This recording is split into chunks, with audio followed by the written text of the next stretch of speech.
امام الانبیاء سید الانبیاء جناب محمد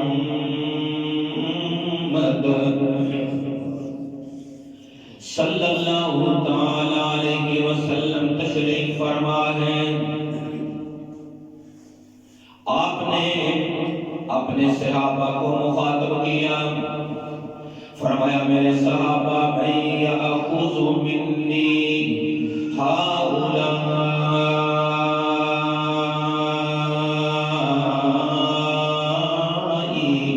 بکلمات فیعمل بہن او یعلم ما تعمل بہن۔ اے میرے صحابہ، چند جملے ہیں، چند فکرے ہیں جو میں تمہیں بتانا چاہتا ہوں۔ تم میں سے کون ہے جو ان جملوں کو سیکھ لے اور یاد کر لے اور ان کو بتائے جو بعد میں آنے والے ہیں، عمل کرنے والے ہیں؟ یہ جملے مجھ سے لے لو اور آنے والے لوگوں کو بتا دو۔ سیدنا ابو ہریرہ رضی اللہ تعالیٰ، میں پہلے بھی عرض کرتا رہتا ہوں، وہ ہر وقت مسجد میں رہا کرتے تھے۔ صحابہ اکرام کی طور پر چلے جاتے، ابو ہریرہ اکثر مسجد میں قیام کرتے۔ کسی نے پوچھا ابو ہریرہ جاتے کیوں نہیں؟ کہنے لگے اس لیے نہیں جاتا، مجھے ڈر ہوتا ہے کہیں کوئی ایسا لمحہ نہ آ جائے جب رسول اللہ صلی اللہ علیہ وسلم کوئی ارشاد فرمانے لگے اور اس ارشاد کو سننے والا کوئی نہ ہو۔ سیدنا ابو ہریرہ رضی اللہ تعالی عنہ فوراً کھڑے ہوئے، کہنے لگے یا رسول اللہ انا، اللہ کے پاک پیغمبر مجھے بتائیے وہ جملے، مجھے بتائیے وہ فرمودہ جو آپ سنانا چاہتے ہیں، میں یاد بھی کروں گا، عمل بھی کروں گا، آگے بھی بتاؤں گا۔ یا رسول اللہ مجھے بتائیے۔ سیدنا ابو ہریرہ رضی اللہ تعالی عنہ ہر وقت مسجد میں رہا کرتے، دعوت کے میدان میں رہا کرتے، دوسرے صحابہ کی طرح میدان جہاد میں بہت کم گئے، بہت کم گئے سیدنا ابو ہریرہ۔ اچھا مزے کی بات یہ ہے، ہوتا ہے نا کوئی ایک دوسرے پر انگلی اٹھائی، ابو ہریرہ یہ مسجد سے نکلتا ہی نہیں، جہاد کا میدان ہوتا ہے ہم چلے جاتے ہیں، ابو ہریرہ کیوں نہیں جاتا؟ اب سیدنا ابو ہریرہ بہت کم میدان جہاد میں گئے، سیدنا خالد بن ولید ہے وہ بہت کم دعوت کے میدان میں رہے اور رہے ہی جہاد کے میدان میں، لیکن کسی پر انگلی اٹھانا، اعتراض کرنا، اللہ کی قسم ہے ان صحابہ کا یہ شیوا نہ تھا۔ وہ صحابہ اپنی خواہش کو کچل دیا کرتے تھے، دوسرے کی خواہش کا احترام کیا کرتے تھے۔ رسول اللہ صلی اللہ علیہ وسلم نے یہی تربیت کی تھی، یہی سکھایا تھا، اپنی خواہشات کو کچل دیا کرتے، دوسرے پر انگلی اٹھانا، اعتراض کرنا ان صحابہ کا معمول نہ تھا۔ تو جو بات میں عرض کر رہا ہوں، سیدنا ابو ہریرہ رضی اللہ تعالی عنہ کھڑے ہوئے، یا رسول اللہ مجھے بتائیے ان جملوں کو میں یاد بھی کرتا ہوں، حفظ کرتا ہوں، اپنے آپ پر لاگو کرتا ہوں، عمل کرتا ہوں، آگے بھی سکھاتا ہوں۔ میرے آقا علیہ الصلوۃ والسلام نے وہ جملے، کیا کمال کے جملے تھے، رزق کے حوالے سے، اخلاق کے حوالے سے، اعمال کے حوالے سے، معاشرتی اقدار کے حوالے سے، قسم اللہ کی کیسے پیارے جملے، کیسی پیاری اکائیاں، کیسے عظمتوں والے بول تھے جو پاک پیغمبر علیہ الصلوۃ والسلام نے ارشاد فرمائے۔ میرے آقا علیہ السلام نے پہلا جملہ بولا، فرمایا اتق المحارم، اتق المحارم تکن اعبد الناس۔ اے میرا ابو ہریرہ خود بھی یاد کر لو، لوگوں کو بھی بتا دینا، اتق المحارم، اللہ نے جن چیزوں کو حرام کر دیا ان سے بچ جاؤ۔ اللہ نے جن چیزوں کو حرام کیا جو محارم دیا، ان چیزوں سے بچ جاؤ، بچ جاؤ۔ اگر حرام سے بچو گے، فرمایا تقل عبد الناس، لوگوں میں سب سے بڑے عبادت گزار بن جاؤ گے۔ کوئی آدمی بڑا عبادت کرنے والا ہو، نمازیں پڑھے، روزے رکھے، صدقہ دے، خیرات کرے، بڑا عبادت گزار ہو، لیکن اللہ کی حرام کردہ چیزوں سے اجتناب نہ کرے، اللہ کی حرام کردہ چیزوں سے اپنے آپ کو نہ بچائے، کھانے کا معاملہ، پینے کا معاملہ، سودی معاملات میں پڑا رہے، اللہ کی حدوں کو توڑے، اللہ کی حرام کردہ چیزوں کو حلال سمجھے، تو دوسرے لفظوں میں جتنی مرضی عبادت کرے، اللہ کی قسم ہے محمد کریم علیہ السلام کا فرمان بتا رہا ہے، ایسا آدمی عبادت نہیں کر رہا بلکہ مشقت کر رہا ہے، محنت کر رہا ہے، یہ عبادت رب کے دربار میں قبول نہیں۔ فرمایا اتق المحارم، اے میرا ابو ہریرہ، رب کی حرام کردہ چیزوں سے بچ جاؤ، تقل عبد الناس، سب سے زیادہ عبادت گزار بننے کا یہی طریقہ ہے، سب سے بڑی عبادت یہی ہے، بندہ رب کے حرام کردہ چیزوں سے بچ جائے، اپنا دامن بچا لے، اللہ کی حدوں کو نہ توڑے، بلکہ قربان جاؤں نبی رحمت علیہ السلام نے تو ایمان والے کا معیار کچھ اور ہی بیان کیا۔ میرے آقا علیہ السلام نے فرمایا الحلال بین، الحلال بین والحرام بین، میرے آقا نے فرمایا حلال بھی واضح ہوتا ہے، حرام بھی واضح ہوتا ہے، وَبَيْنَهُمَا مشبہات، حرام اور حلال کے درمیان مشبہات، مشابہ چیز ہوتی ہے، شک والی۔ فرمایا حلال بھی واضح ہوتا ہے، پتہ لگ جاتا ہے یہ حلال ہے، حرام بھی واضح پتہ چل جاتا ہے یہ حرام ہے، وَبَيْنَهُمَا مشبہات، اور ان کے درمیان میں شک میں ڈالنے والی کچھ چیزیں ہیں۔ میرے آقا علیہ السلام نے فرمایا ایمان والا بندہ مومن کون ہوتا ہے؟ جو صرف حرام سے نہیں بچتا، بلکہ فرمایا فَمَنِ اتَّقَى الْمُشَبَّهَاتِ،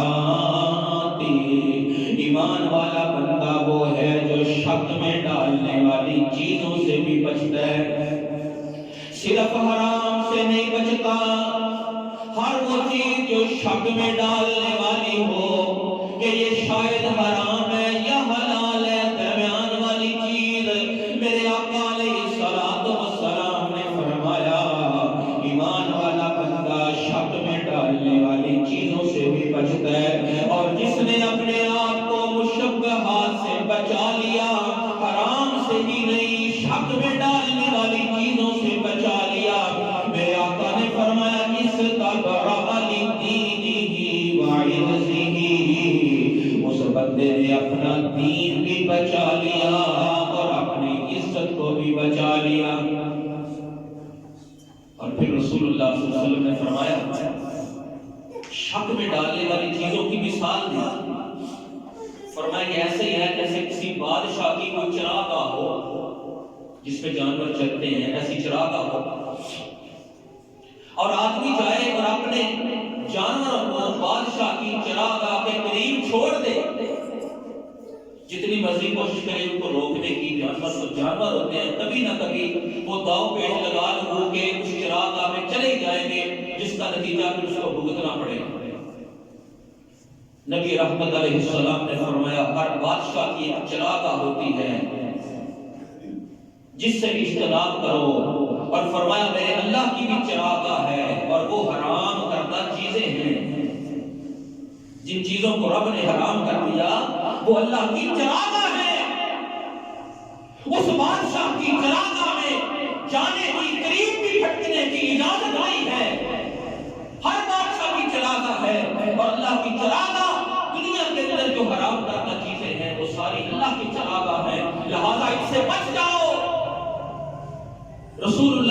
اللہ تعالی علیہ وسلم نے مثالیں دینے پر کتنے بہترین طریقے سے، کتنے احسن طریقے سے اللہ کے پاک پیغمبر علیہ السلام نے بات کو واضح کیا۔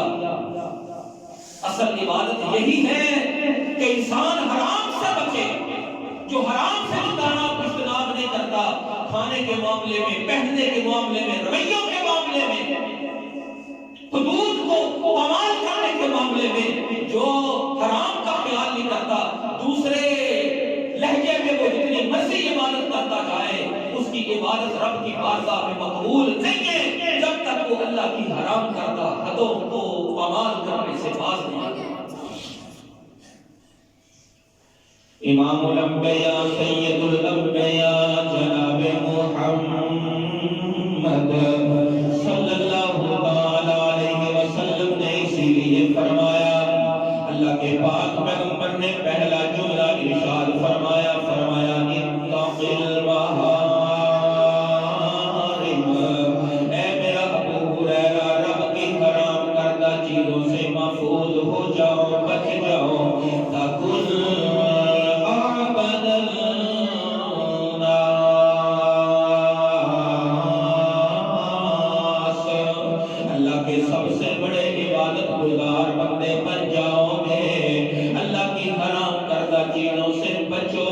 تمہاری عبادت رب کی بارگاہ میں قبول ہوگی۔ دوسرا نقطہ نبی رحمت علیہ السلام نے فرمایا وَارْضَ بِمَا قَسَمَ اللَّهُ لَكَ، وَارْضَ اور راضی ہو جا، بِمَا اس چیز پر، قَسَمَ اللَّهُ جو اللہ نے تقسیم کی ہے، اللہ کا جو تیرے حصے میں آ گئی، اللہ کی تقسیم پر راضی ہو جا۔ اللہ نے اگر تجھے صرف بیٹے دیے تب بھی راضی ہو جا، صرف بیٹیاں دی تب بھی راضی ہو جا، جیسی اللہ نے شکل و صورت عطا فرمائی اس پہ راضی ہو جا، اللہ نے جس گھر میں پیدا کیا اس پہ راضی ہو جا، اللہ نے جس مقام لیول پہ رکھا اس پہ راضی ہو جا۔ فرمایا وَارْضَ بِمَا قَسَمَ اللَّهُ لَكَ، اللہ نے تجھے جس حالت میں رکھا اس پہ راضی ہو جا، تَكُنْ أَغْنَى النَّاسِ،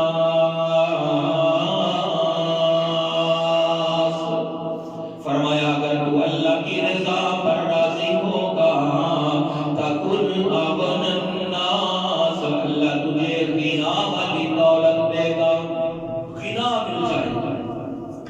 یہ غنا کیا ہوتا ہے؟ اللہ کے پاک پیغمبر علیہ السلام دعا کیا کرتے، فرماتے اللہم انی اسألک الہدی، اللہم انی اسألک الہدی والتقی والغنی، اے میرا اللہ میں تجھ سے ہدایت مانگتا ہوں، اللہ تجھ سے اپنا ڈر مانگتا ہوں، والغنی، اور نبی رحمت دعا کرتے اللہ مجھے غنا کی دولت دے۔ یہ کوئی معمولی خزانہ نہیں ہے، نبی مانگتے ہیں، نبیوں کے سردار مانگ رہے ہیں۔ اللہم انی اسألک الہدی، اللہ مجھے ہدایت کی دولت دے۔ اللہم انی اسألک التقی، اللہ مجھے اپنا ڈر دے۔ یاد رکھیے واجب الاحترام بھائیو، یہ قناعت، یہ غنا، یہ کسی کی محنت سے نہیں ملتا۔ کوئی آدمی یہ کہے کہ میں محنت کروں، زیادہ عبادت کروں، مجھے غنا مل جائے، محنت کروں تو مجھے تقویٰ مل جائے۔ یہ غنا، یہ فقر، یہ قناعت، یہ ملتی ہے تو اللہ کی رحمت سے ملتی ہے۔ اللہ سے مانگنا چاہیے، یا اللہ مجھے قناعت عطا فرما۔ یہ قناعت اللہ کی قسم ہے، کم ترین دولت کو تب بھی مل سکتی ہے، نہ ملے کروڑوں اربوں ڈالر ہو، کھربوں ڈالر ہو، پھر بھی قناعت نہ ملے تو نہ ملے۔ یہ اللہ کی عطا ہے، اللہ سے مانگنا چاہیے۔ اللہم انی اسألک الہدی والتقی والغنی، نبی رحمت دعا فرمایا کرتے اللہ مجھے دے کیا ہدایت دے، مجھے اپنا ڈر دے، اللہ مجھے غنا دے، مجھے قناعت عطا فرما، مجھے غنا عطا فرما۔ یہ غنا کیا ہے؟ اللہ اکبر۔ سیدنا عثمان ذو النورین رضی اللہ تعالیٰ کو غنی کہا جاتا ہے، غنی غنی کیوں کہا جاتا ہے؟ دولتوں سے اس بندے کو پیار ہی نہیں تھا، جتنا پیار نہ تھا اللہ تعالیٰ نے اتنا ہی عطا کیا۔ کبھی جنگ تبوک کو آپ پڑھ کے دیکھیں، جنگ تبوک میں سیدنا عثمان ذو النورین رضی اللہ تعالیٰ نے غنا کرنے کا، خیرات کرنے کا، غنا کے اخیر والے درجے پر ٹھہرنے کا، پہنچنے کا کمال مظاہرہ کر دکھایا۔ آمنہ کے لال علیہ السلام کو جب پتہ چلا نا دشمنوں کی سازشوں کا، تو آپ نے تیاری کا حکم دیا۔ صحابہ اکرام، میں نے عرض کیا کہاں سالی کا موسم ہے، پھل بالکل پکنے کو تیار ہے، بڑے برے حالات ہے، کھانے کو کچھ نہیں، ایسے عالم میں ضرورت تھی چندے کی۔ رسول اللہ صلی اللہ علیہ وسلم نے جب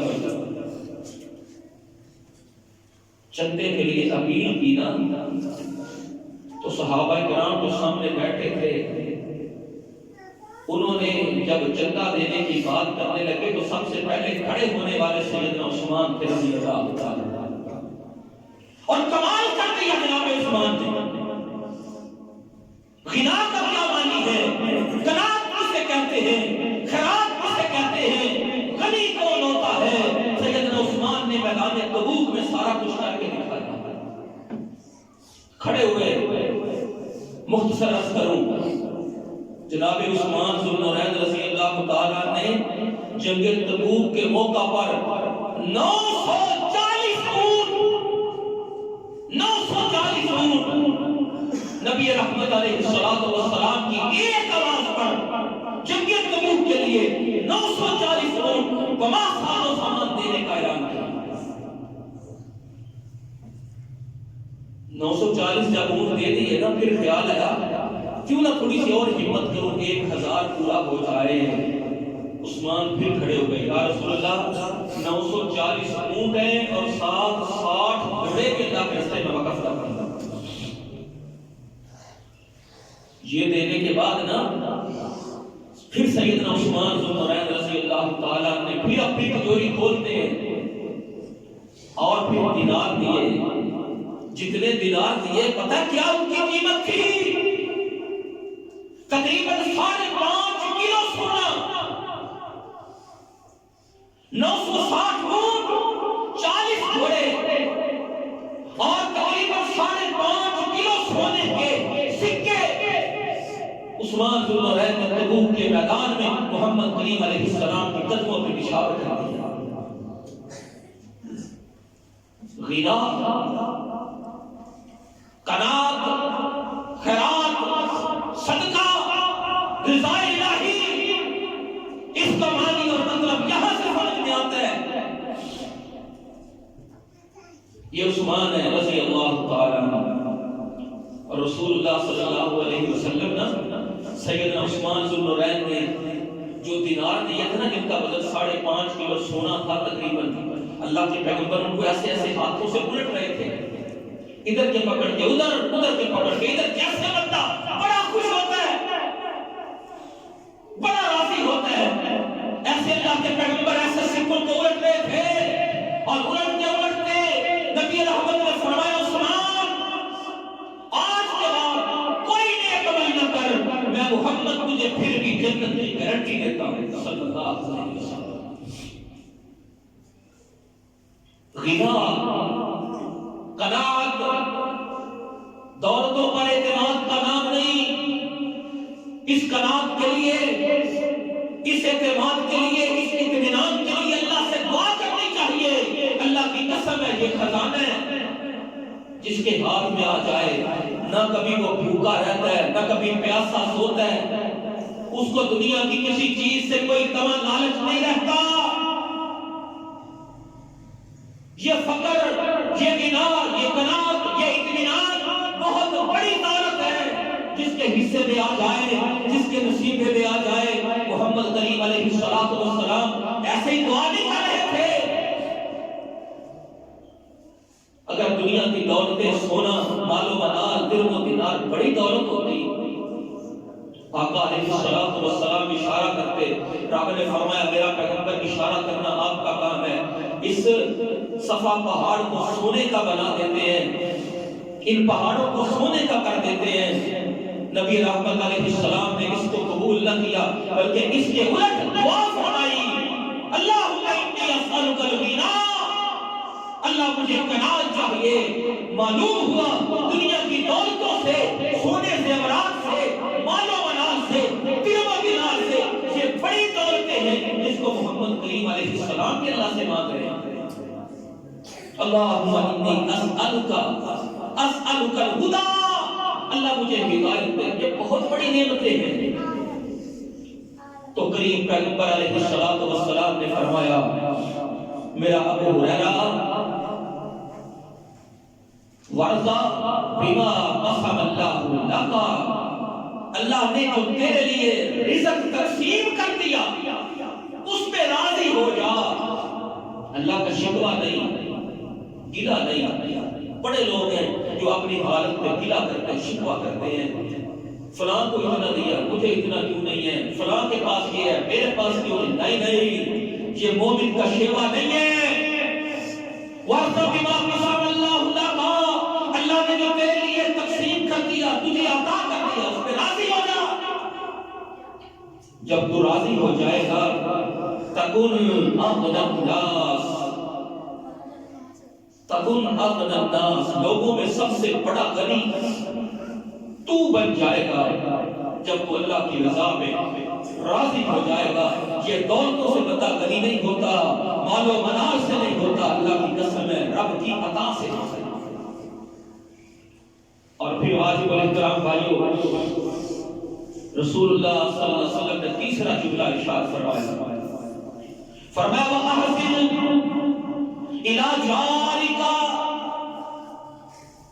حسن سلوک اختیار کرو، اچھا برتاؤ کرو، اچھا سلوک کرو، اِلیٰ جارِکَ، اپنے ہمسائے کے ساتھ، وَأَحْسِنْ إِلَىٰ جَارِکَ، اپنے ہمسائے سے اچھا سلوک کرو۔ تو نبی رحمت نے پتہ کیا فرمایا، تَكُنْ مُؤْمِنًا، مومن بن جاؤ گے۔ اب ہمسائے سے اچھا سلوک کرنے سے مومن ہو جانا بہت بڑا جملہ ہے۔ فرمایا ہمسائے سے اچھا سلوک تم کرو، تَكُنْ مُؤْمِنًا، مومن بن جاؤ گے۔ آقا علیہ السلام کا صحیح فرمان موجود ہے، پاک پیغمبر علیہ السلام فرمایا کرتے تھے، ہمسایوں کے ساتھ اچھا سلوک کرنے کے معاملے میں جو آدمی اپنے ہمسائے سے اچھا سلوک نہیں کرتا، اس کے حقوق کا خیال نہیں کرتا، اس کے آرام کا خیال نہیں کرتا، اللہ کے پاک پیغمبر علیہ السلام نے فرمایا وہ آدمی جنت میں جانے کا حقدار بھی نہیں ہے۔ یہ اتنا اہم مسئلہ ہے واجب الاحترام۔ دیکھیے کیسے پیارے فرزگار ہیں، معاشرے کو کیسے یہ مضبوط کرتے ہیں۔ آقا علیہ السلام کیسے آپ کی باتیں کیسی سوشل تھی، سماج کو مضبوط کرنے کے لیے، بہترین بنانے کے لیے کیسے کامیاب جملے ہیں جو رسول اللہ صلی اللہ علیہ وسلم نے ارشاد فرمائے، حرام سے بچو، حرام سے بچو، سب سے بڑے تقوی والے بن جاؤ گے۔ اور پھر آقا علیہ السلام نے فرمایا جو اللہ نے تمہیں دیا اس تقسیم پہ راضی ہو جاؤ تو سب سے بڑے غنی بن جاؤ گے۔ ہمسائے سے اچھا سلوک کرو، نبی رحمت نے فرمایا مومن بن جاؤ گے۔ کیسی اکائیاں، کیسے جملے، کیسے ارشادات ہیں جو معاشرے کو کیسا مضبوط کرنے والے ہیں، اور معاشرے کے اندر پھیلنے والے خلا جو کہ آج ہمارے اندر عام نظر آتے ہیں۔ واجب الاحترام بھائیوں، یہ سارے کے سارے ان فرمودات کو نہ ماننے کی وجہ سے ہیں۔ اگر ان فرمودات کو مانا جائے، ان پر عمل کیا جائے، اللہ کی قسم ہے یہ سارے کے سارے خلا پر ہو جائیں گے۔ اللہ عمل کی توفیق عطا فرمائے۔